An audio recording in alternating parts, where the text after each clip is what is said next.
I got born in Geraldine, on the way to the Mount Cook. Lived there till I was about 9, I think it was. Then my mum and dad moved to Christchurch.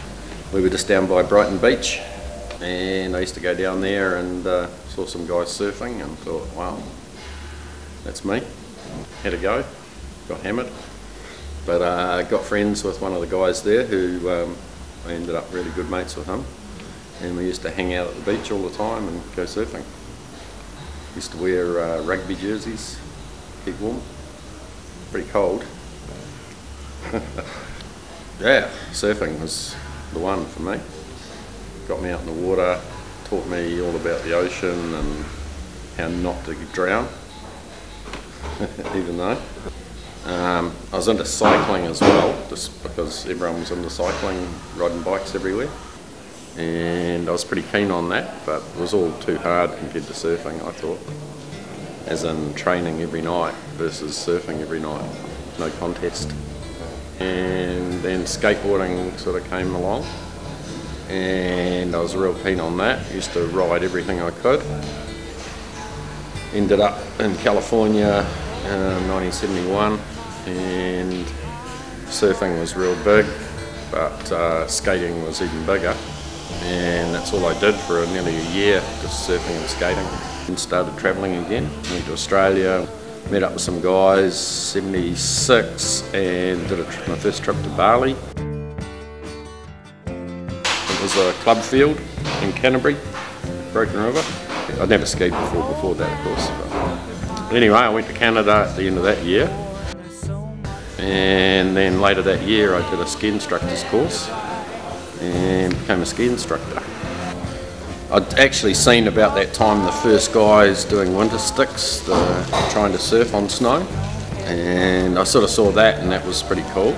87, 86, 87 was the first time I really saw proper snowboards with edges on them. Sims, saw one of those, and I grabbed one of those, and then from there I just ditched skiing totally and I was a snowboarder. But no, I wasn't really into it for the competitive side. Same with surfing, I used to go to the nationals.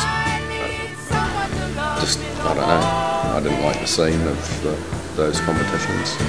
Just on the way back from the States that year before, stopped in Hawaii and saw some guys windsurfing.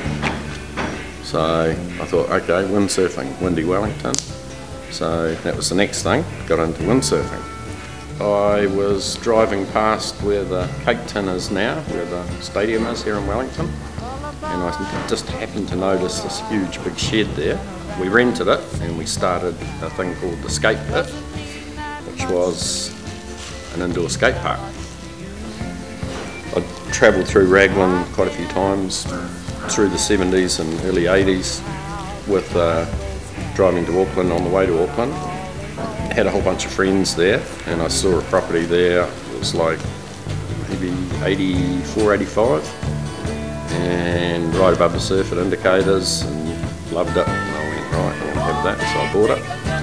I ended up looking at Raglan and deciding that we'd do a surf shop there.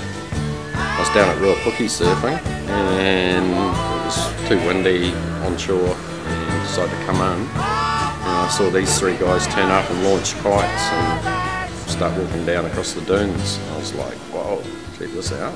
So I ended up buying one through a guy, and yeah, couldn't believe that whole game.